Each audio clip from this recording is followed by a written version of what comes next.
all know what they saw. They saw what we saw. They saw the frail elderly man who needed help getting off the stage. They're just too chicken shit to tell us about it because they accurately deduce that he could still be the Democratic nominee and they don't want to ding him up. Maybe you give Barbara a pass. Who gives a damn what this singer saw or says? But you know what? Jimmy Kimmel happens to be employed by ABC, which happens to have a rather large news organization. And he has been one of President Trump's most vocal critics. Where are you, Jimmy? On vacation? Not good enough. You can still use your thumbs to send out a tweet. You could set the record straight right now, but you won't. What do you get when Joe Rogan and Megyn Kelly team up to go after Jimmy Kimmel? It's not just a few jokes at his expense. It's a full-on takedown. Instead of late-night laughs, this feels more like damage control for Kimmel. They didn't hold back, hitting him with sharp criticisms and calling him out on everything from ego to hypocrisy. If you think this is just another celebrity spat, think again. This was rough. So what exactly did Kimmel say that pushed them over the edge? Stay tuned. It's wilder than any Twitter drama you've seen. All of a sudden, the ideology shifts because so many people are compromised by this very thing that we were talking about before. The very thing that they use to control the media in terms of the news, they use it to control the media in terms of late-night talk shows and monologues as well. It's the same influence because they're the same sponsors. The same people are spending the same money on the same networks. And it has an impact. If it affects your livelihood and affects your future and your ability to do this thing that you love doing, which is hosting a talk show, and you're doing it on a network that is paid for by that money, guess what? That affects... There was a time when Jimmy Kimmel was all about outrageous comedy, beer, pranks, and the kind of jokes you'd never see today. These days, he's taken a sharp turn, acting more like a Hollywood moral guide than the guy who once built a career on raunchy laughs. So what changed? According to Joe Rogan and Megyn Kelly, a lot. And they didn't hold back in saying so. Their take: Kimmel's transformation isn't just surprising. It's worth calling out loud and clear. This past 2 weeks, they had the Kennedy Center honors the other night where Joe Biden couldn't say Dionne Warwick. He kept calling her Diane, and he didn't know who Barry Gibb was. He kept calling him Billy. You know who else was honored? At the Kennedy Center. You know who else? Billy Crystal. Just FYI, do you know who once opened up the Academy Awards in full blackface? Oh, Billy yeah. Crystal. Oh. Billy Crystal. And do you know who's going to be hosting the Academy Awards this year? Jimmy Kimmel. Do you know who's worn blackface repeatedly and spoken inner city sort of urban accent saying she needs to darn those socks? Jimmy Kimmel as Oprah, as a fat-suited, black-faced, darning socks Oprah. Now, if you are of the left, that's fine. If you are of the right and happen to just say, hey, people used to wear blackface and nobody freaked out about it, you get fired. Let's start with Joe Rogan, the UFC guy, podcast powerhouse, and someone who doesn't bother sugarcoating anything. When he speaks, it's blunt and straight to the point. And in his eyes, Jimmy Kimmel isn't just another talk show host. He's a leftover from a time when comedy actually took risks and didn't try to make every joke a lesson. Sort of self-censorship and the idea of being a more empathetic person is a good thing, right?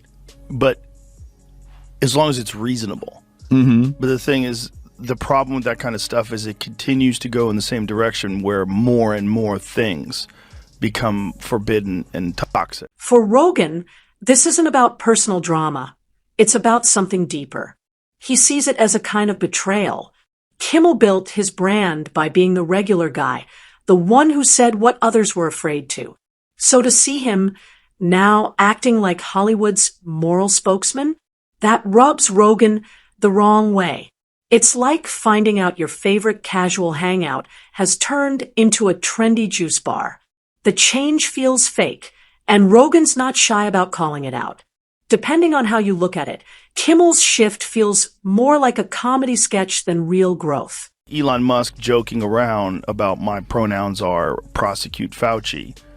Jimmy Kimmel made a tweet back to him. He said, your pronouns are ass and hole. which is pretty funny. But then, did he really? Yes. And so then I read that, and there was people saying, please don't joke about pronouns. It's transphobic to joke about pronouns. So they were chiding him for participating in a joke about pronouns. So Jimmy Kimmel was doing it. He was doing it too. Yeah. Kimmel used to push boundaries in comedy. Now it feels like he's playing it safe, always steering his message toward the crowd that'll cheer the loudest. Joe Rogan, who's known for spotting anything fake from a mile away, isn't buying the act. To him, this isn't just a change. It's a total image makeover. The edgy jokes are gone, replaced by political one-liners that sound like they were cleared by a PR team. In Rogan's world, things get messy. People argue, say what they mean, and don't worry about staying perfectly polished. Kimmel, on the other hand, seems to have traded risk for comfort, choosing approval over authenticity. Where he used to be bold, now he's bland.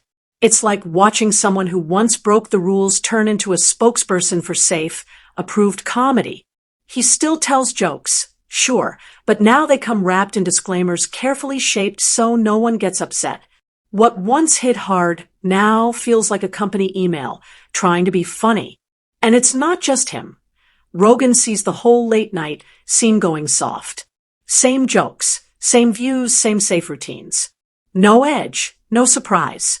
Just polished bits made to keep everyone comfortable. And Kimmel, in Rogan's eyes, he's not just part of that system. He's running it. Monday morning show with Stephanopoulos into the evening Academy Awards broadcast with Kimmel and ABC elevating, the blackface loving Kimmel. They, at the same time, fired Chris Harrison, host of The Bachelor, for trying to defend one contestant on The Bachelorette for saying, gee, I know I went to this antebellum party, a couple years ago. I guess I didn't see anything wrong with it. And all he said was, are we judging her by today's standards or are we judging her by, old standards, whatever. He was basically trying to say, are we being too hard on her? Got fired. Chris Harrison has to be fired by ABC.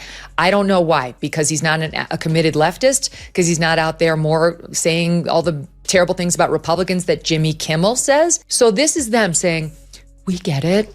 We're an ally, right? And I guess maybe they're trying to make up with their racist past, without ever... Cue the next round. Now it's Megyn Kelly stepping in. If Rogan comes in swinging with blunt force, Kelly takes a more calculated route. Her criticism isn't loud, it's precise. She doesn't rely on jokes or punchlines. She just lays out the facts and cuts straight through the nonsense. To her, Jimmy Kimmel isn't just a comedian who's lost his edge. He's become a polished voice for an industry that pretends to care only when it benefits them.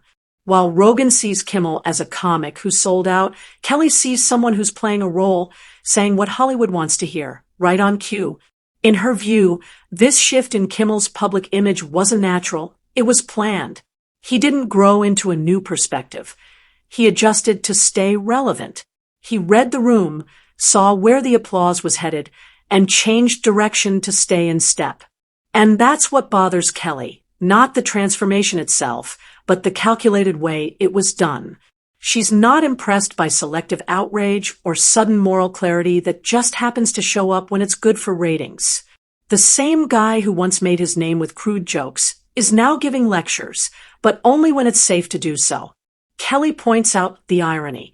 Kimmel is now celebrated for condemning the very behavior that built his career. And the industry applauds, not because they believe him, but because he fits the script. Hypocrisy is alive and well amongst these sanctimonious leftists. From Kimmel to De Niro to Stephanopoulos, they want you to believe they're better than you, more virtuous, more decent. But we all know the truth. They lie. They sin. They do the very things they accuse you of and the things that they say they would never do. Evil things, like try to destroy people based on feigned outrage from which they spare their own side. The media loves a comeback, but only if the person plays by the new rules. And Jimmy Kimmel, he's not just playing along, he's leading the charge. But here's where it gets interesting. While Megyn Kelly breaks down the apologies and PR spin, she also goes after the system behind it. Kimmel isn't being forgiven because he's changed. He's being rewarded because he picked the right side. It's not really about values. It's about staying aligned with the message. Morals come and go. What matters is sticking to the script. What's striking is how both Rogan and Kelly, coming from completely different angles, land on the same target. Rogan sees a comedian who's lost his spark and traded honesty for applause. Kelly sees a media figure who reinvented himself just enough to stay useful. Both critiques hit home. Rogan calls out the artificial version of someone who used to speak freely. Kelly sees a careful operator, adapting to stay on top of every new controversy. Together, they're an unlikely pair, one blunt and raw, the other methodical and sharp, but their point is the same. And honestly, the comedy isn't even the main issue anymore. It's that it doesn't seem to matter. Kimmel used to take risks. Now, he just follows the checklist. His jokes don't challenge much. They're just there to show he's on the right side of things. They were saying that his tweet is transphobic. Do you think that's, in that case, do you think that's him or a writer? Can't you tell? Jimmy Kimmel? Yeah. No, it's him, for sure. Okay. Yeah, that's definitely. good. That's a good one. He's a comic. Yeah, that's a good one. I mean, he used to host The Man Show. I mean, he's done some pretty outrageous shit back in the day. Yeah. You know, for he-he's and ha-ha's. No, that's a good joke on top of a good joke. Yeah, it's a good joke. But here's the thing. People didn't tune in to get lectured. They tuned in to laugh. Somewhere along the way, the jokes turned into speeches, and the comedy started to feel more like a classroom with applause signs. That's what Joe Rogan and Megyn Kelly are both pointing out, the strange shift in tone. Kimmel used to represent the kind of comedy that pushed back, that poked fun at everything. Now, he's become the face of scripted outrage, carefully timed, neatly packaged, and always right on cue. There's no edge anymore, just image control. And here's the real irony. The more he tries to sound sincere, the more forced it all feels. Not because people are against moral points, but because it doesn't feel real. Every emotional moment, every dramatic pause, seems built for viral clips and headlines. It's sincerity that feels approved by a PR team. So what's the result? Late night TV has turned into one big echo chamber. It's not challenging anyone. It's just repeating itself. Rogan watches from his studio, wondering when comedy turned into a slideshow. Kelly sees the same pattern playing out over and over, the same empty performance, just dressed differently. And Kimmel, he mostly stays quiet, and maybe that's the clearest sign of all. Because at this point, it's not really about what he says. It's about what he's become, a symbol of what late night used to be, and what it's lost. A comedian without the comedy, a voice without the honesty, a guy still on stage, but the show's long over. I will tell you, he's not the worst. The Daily Show has the worst ratings. They only have 366,000 people watching that show. During the Jon Stewart years, it was over 2 million. Now it's down to 300,000. Seth Meyers, absolutely dreadful. He doesn't even have 1 million, 778,000. I mean, for network television, this is, you don't have to pay for it. It's there when you turn on your TV, you plug it in. That's a dreadful number. Greg Gutfeld on cable, which you do have to pay for, it has more than double the numbers of Seth Meyers. Jimmy Kimmel, 1.5 million, averaging, also equally horrible. It's like watching a guy who used to rebel against the system suddenly show up in khakis, debating snack options at a school meeting. Jimmy Kimmel, who once made fun of Hollywood, has now fully become part of it, polished, branded, and always aligned with whatever's trending online. From Joe Rogan's point of view, this isn't growth. It's a slow fade into something safe and forgettable. Kimmel isn't taking risks anymore. He's just chasing applause. Then Megyn Kelly steps in with a different approach. She doesn't care that Kimmel used to be funny. What grabs her attention is how completely he's been repackaged. To her, this transformation doesn't feel real. It feels staged. She compares it to cosmetic work. It might look polished on the surface, but it's not lasting, and it needs constant updates to stay relevant. Both she and Rogan aren't just calling out Kimmel. They're exposing the bigger machine he's now a part of. And that leads to the bigger issue, comedy itself. Remember when comedians pushed boundaries? When jokes made you uncomfortable or made you actually think? Those days feel long gone. Now, comedy's been softened and sold, every line filtered, approved, and made safe for social media. The risk is gone. The bite is gone. And what's left doesn't feel much like comedy at all. You know, they wanted to shut me down on being on McAfee. They wanted to shut me up from... Well, that was the Kimmel thing, right? Well, that was, no. Did you ever talk to that dude? Have you ever talked to him? I've been on the show years ago, yeah. Would you ever have a conversation with him in person? Of course. Yeah, of course. Yeah. I mean, they wanted me to be on the show in the summertime after I got traded. Really? There had, obviously been some things that he had said about me that made me go, I don't know if I want to do that. Rogan shouts it into his mic. Kelly raises an eyebrow and lays it out with cold precision. But they're both seeing the same thing. Comedy isn't about making people laugh anymore. It's about saying the right things so the audience claps in agreement. We've traded genuine laughter for what's basically a round of approval. Kimmel, in this setup, isn't cracking jokes. He's delivering a sermon, preaching whatever message happens to be trending that week. And the media, they're not just going along with it, they're encouraging it. The more polished, predictable, and socially approved your message is, the more airtime you get. Kimmel doesn't just fit into this world. He thrives in it. He's become the blueprint, the updated version of a late-night host, now with less risk and more moral signaling. So here we are, standing at a kind of cultural fork in the road. On one side, you've got the Rogans and Kellys, imperfect, unfiltered, not afraid to challenge the system. On the other, you've got the Kimmels, carefully composed, smoothly delivered, and totally in step with whatever the public is expected to approve. But this isn't just about one comedian losing his edge. It's bigger than that. It's about an entire industry that seems to have forgotten what made comedy powerful in the first place. The sharp wit, the bold takes, the ability to challenge and surprise. It's all been replaced with something safer, softer, and frankly, less funny. Satire used to have teeth. Now it just nibbles gently, like a joke that's been tested, edited, and tofu flavored for safety. Got serious questions about whether any of this is true. I mean, in every job I've ever worked, I've had people who would jump through brick walls for me, and I can be a tough boss. I'm not an asshole, but I'll say, like, that was a shitty packet. Like, we need to do better. That was not okay. And the team, my team loves me, and I love my team because we are all about putting out great work product. And I'm quick to compliment too. Like, what did he say? He basically said, are you okay? Seriously, do you need help? That's causing people to lose their hair? People need to toughen up. Your workplace is not your nana's lap. This is what happens when comedians stop calling out the powerful and start having brunch with them instead. Because when comedy forgets who it's supposed to challenge, the joke doesn't just fall flat. It loses all meaning. Imagine it this way.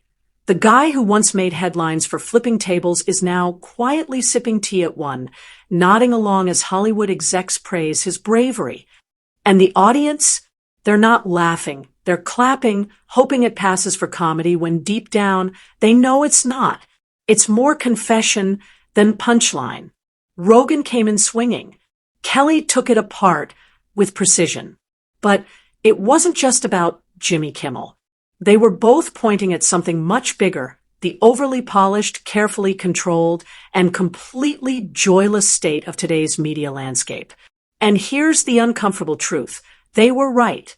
The joke landed, but not because it was funny, because it hit a nerve. Late night used to feel wild and honest, like the kind of bar conversation you'd have at 2 a.m. Now, it feels like a corporate retreat, led by someone who used to know how to make people laugh. If you're wondering where that spark went, Rogan and Kelly just showed you. When someone as raw as Rogan and someone as sharp as Kelly both zero in on the same problem, they're not looking for a reaction. They're delivering a postmortem. And what they're really examining isn't just Kimmel. It's what he's come to represent. A comedy world that's forgotten how to be bold and a media culture more concerned with approval than than truth.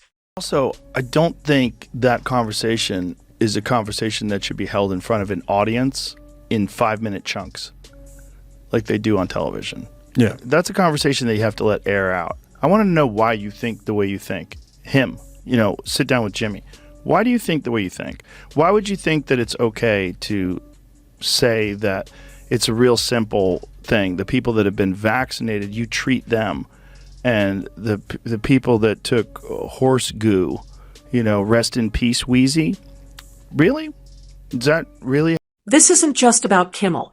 It's about the culture around him, the fake self-improvement, the pretend courage, and the idea that comedy only works if it flatters the right crowd. Rogan and Kelly didn't just take shots at Kimmel. They pulled back the curtain on the whole setup that props him up. And they didn't need to yell or rage about it. They used sarcasm, sharp observation, and just enough disappointment to make their point sting. It wasn't loud. It didn't need to be. Sometimes the most brutal critiques are the quiet ones, the ones that leave a pause long after the words are done. So the next time Kimmel climbs onto his moral soapbox to warn America about mean tweets or whatever the message of the week is, maybe stop and ask, are you watching a comedian or a spokesperson for the latest groupthink trend? Because the jokes aren't the point anymore. They're just a way to deliver the message underneath. And if you're still laughing, Rogan and Kelly have one simple question. What exactly are you laughing at? This wasn't a roast on a stage. It was something more honest, a reality check, a spotlight on a fading brand, and a punchline that basically wrote itself.